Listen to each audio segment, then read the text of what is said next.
I'm Christine Giordano. I'm here at the Markets Group Southwest Institutional Forum in Santa Fe. This is William Finnoff.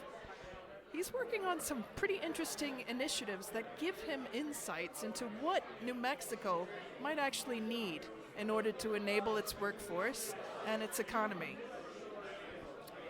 Hi, I'm William Finnoff. I'm on the investment committee at the Santa Fe Community Foundation. I'm also chair of the Impact Investing Committee.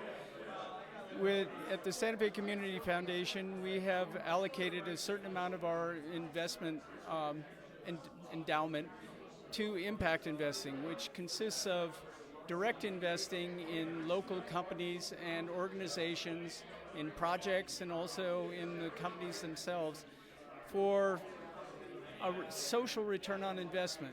We do essentially various types of concessionary debt and also equity investing where we give organizations and projects somewhat better terms than they would be able to get on the open market because we feel that their social impact is higher, well higher than would be expected in terms of just the basic returns. We do look for a return, but it is lower than market returns, but we are also looking for a very high social return on investment. This can take a number of forms. It can be investing in, say, early childhood education facilities. It can be in the facilities for getting people out of homelessness. It can be simply some project or company that is located in a rural and underserved area of the state. We also will invest in areas where we feel that the economic impact is particularly high and particularly relevant to the economy of New Mexico. In particular, offers good, long-term, well-paying jobs to the people, to the workforce that already exists here. For example, we have invested in a company that helps with food processing. Food processing is a natural economic driver for New Mexico. New Mexico has a very large part of its economy that is in agriculture, 10% of the state GDP, but only 1% of GDP in food processing. Looking at the national numbers, 1% of GDP is agriculture and 5 to 6% is in food processing. New Mexico is able to increase its food processing capacity and businesses, then this would provide a huge number of jobs. Say, get it up to the same number of 10% of the economy, and this would provide a huge number of jobs, particularly to those with only a high school degree or lower, which would be steady, well-paying, and which would provide long-term benefits for these people. So anyway, there's a lot of opportunities in impact investing that, particularly in the philanthropic sector, but also in the government sector. The other advantage that this provides for us is providing us information by being in the market, running a pipeline, provides us information on the gaps in the capital structure that's there. If there is not a government program that is providing the type of capital that we're providing, then perhaps the government should have a program that it is providing this. So we use that information also to do policy advocacy and help out in our attempts to form policy for the state. Thank you, William.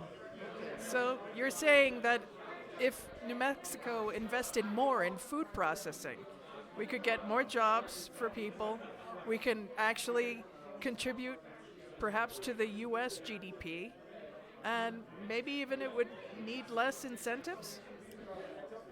Yeah, well, New Mexico in particular already has an incredibly great cuisine, a sort of renowned cuisine, and so the fact that we're not doing as much food processing, exporting, it could be a tremendous asset in terms of as an economic factor in the state. And I think that this is an economic development direction that at least in our opinion, should have a very high priority, and so far has not received as much attention as some other ones. So I think that, particularly in the state and in other states, possibly with similar sort of demographics. For example, Louisiana, it could be a major contributor to their local economy. You're also mentioning a lot of states are putting a lot of dollars into tech, and you might not have the workforce in order to answer that tech need. So food processing might be the natural solution for those workforces who maybe don't have college degrees. Yeah, this is something that, as an investor, when you come in, when you're looking at places to invest, you're looking at the natural advantages of a location. What you're looking for is workforce, natural resources, infrastructure, and so forth that makes it a location attractive for an investor. And for example, trying to develop tech now, New Mexico does have some advantages. We have natural labs and we do have universities, but compared to Silicon Valley or Raleigh-Durham Triangle or Boston, we're not as naturally well positioned for tech startups as we are for some other types of businesses. And so as a transition to build up, and also to provide good jobs to the people that are here now, to provide the sort of opportunities that are not as seasonal as many of the jobs are for lower income people, that are more long-term, that will provide stability at the household level. That, I think, is, from a social standpoint, that has a lot of advantages and possibilities.